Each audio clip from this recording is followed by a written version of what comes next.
The African government has told an annual United Nations conference on persons living with disabilities that measures have been put in place to ensure there's no repeat of the Esidimeni tragedy. Deputy Social Development Minister Hendrietta Bogopane-Zulu was addressing the 10th session of the Conference of States Parties. On the same day, it was revealed that an independent tribunal appointed to deal with appeals by Gauteng health officials involved in the tragedy received an extension after missing a deadline to hand over their report. A conference focused on the full participation of persons with disabilities in society, and as South Africa marks the 10th anniversary of ratifying the convention, an admission that the country had fallen short of some of its provisions.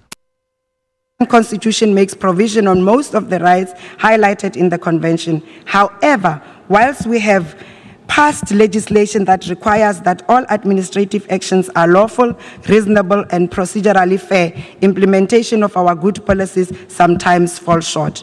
We will forever be reminded that had we paid more attention to the administrative justice and the credo of the 2030 Sustainable Development Agenda to leave no one behind, we could have avoided the Esidimeni tragedy in which more than 100 persons with psychosocial and or severe intellectual disabilities passed away in 2016 as a result of poor implementation of a policy that complies with the convention.